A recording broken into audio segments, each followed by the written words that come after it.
She walked into the luxury car showroom wearing a simple dress, her hair tied back and eyes full of quiet excitement. She wasn't loud.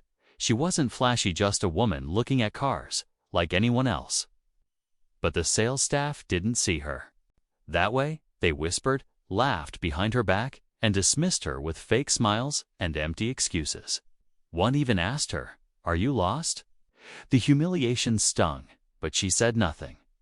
She turned and left with a soft thank you no one cared to hear. What they didn't know was she wasn't alone in this world. That evening, she shared the experience with her husband. The man she came home to wasn't just anyone.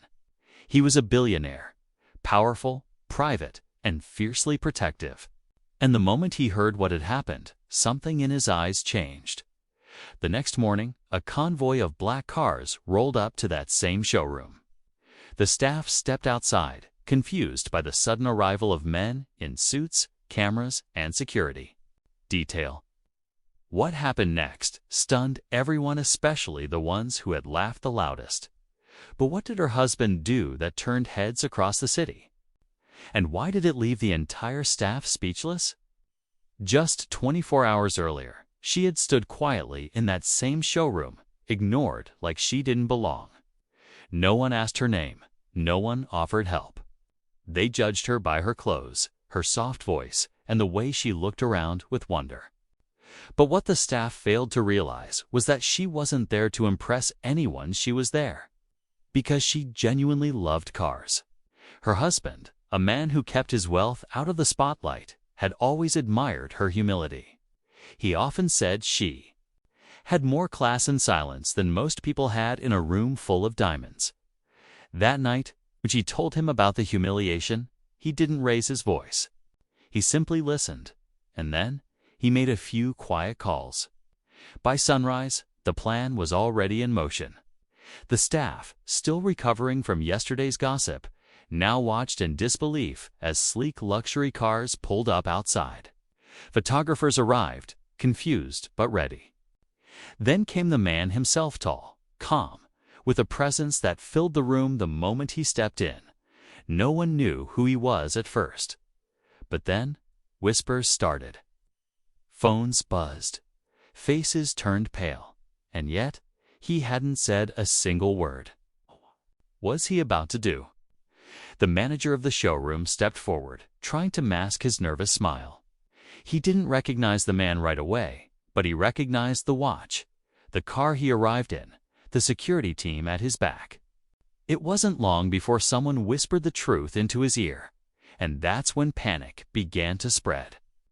Employees straightened their ties, some rushed to the back. And the very same saleswoman who had laughed at the simple woman the day before now stood frozen near the front desk. She remembered that face. She remembered that smile. Meanwhile, inside one of the offices, a junior salesman scrolled quickly through his phone, reading headlines. "That's Arman Halim," he muttered under his breath. Billionaire investor, tech mogul, known for keeping a low profile and staying away from flashy press. So why was he here?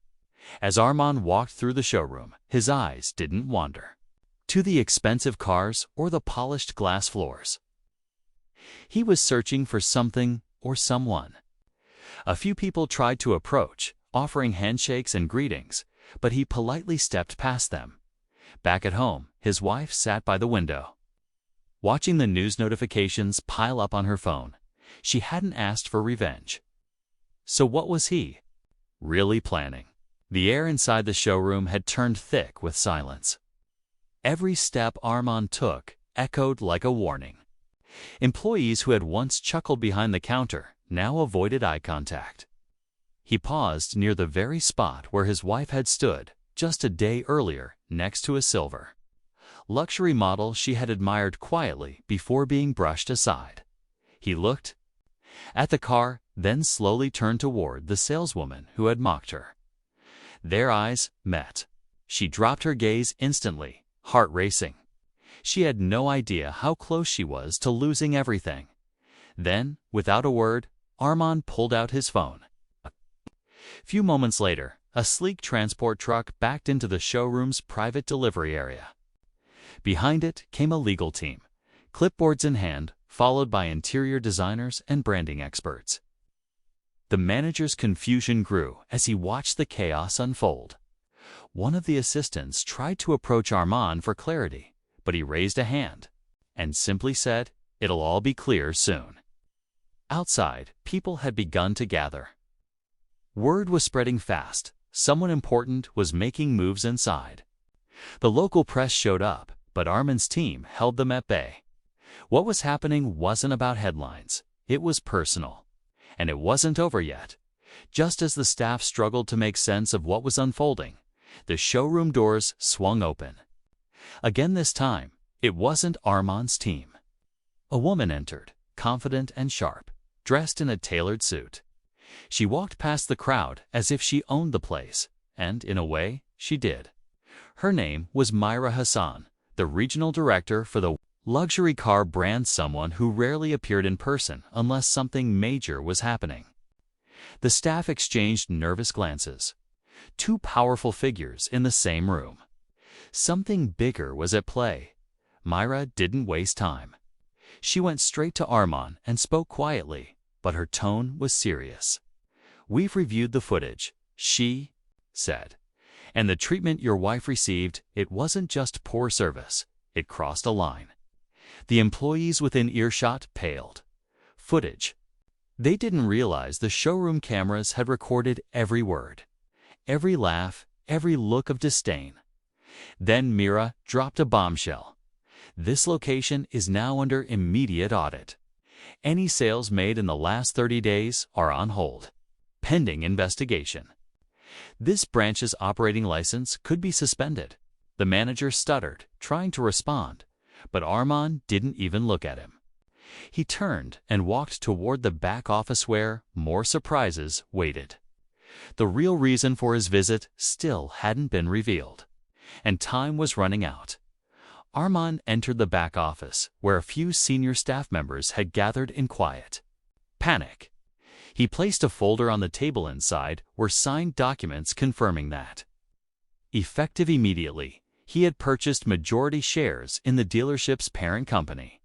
The room fell silent. The same showroom that had mocked his wife was now, in part, his. The manager's face turned white as he realized what that meant. Armand wasn't just a customer anymore. He was their boss. Without raising his voice, Armand looked at them and said, "This isn't about ego. It's about respect, something your team forgot." Then he turned to Myra, who nodded. "All employees involved in the incident are suspended, pending review," she announced. The woman who had humiliated his wife tried to speak, but the words caught in her throat. The very place where she had once felt superior was now the ground shifting beneath her feet. Just as everyone thought it was over, Armand pulled out one more envelope. He handed it to Myra and said, "One last thing." Inside was a proposal to convert the front section of the showroom into a community space where women could learn about cars without judgment or pressure. Back at home, his wife received a simple message from him: "It's done." But it's just the beginning. Later that week, the same showroom reopened under a new name and a very different tone. Posters on the walls now read "Every Voice Matters," and a section near the entrance welcomed women and first-time buyers with warmth and respect. Armand didn't attend the reopening. He didn't need to. His presence had already reshaped the space and the mindset behind it. His wife did visit, quietly and without fanfare. She walked past the front desk, where she was immediately greeted with genuine kindness, not forced smiles. She saw the new learning lounge filled with curious faces and volunteers ready to guide. The staff who once judged her were gone, and those who remained had gone through new training focused on respect, empathy, and inclusion. The message was clear: no one should be made to feel small, no matter how they look or what they wear. The story spread across social media, not because it involved a billionaire, but because it reminded people of something simple yet powerful: dignity. In the end, it wasn't the money that made the biggest impact. It was the quiet strength of a woman who chose grace over anger. And a husband who turned that grace into real change. And that made all the difference.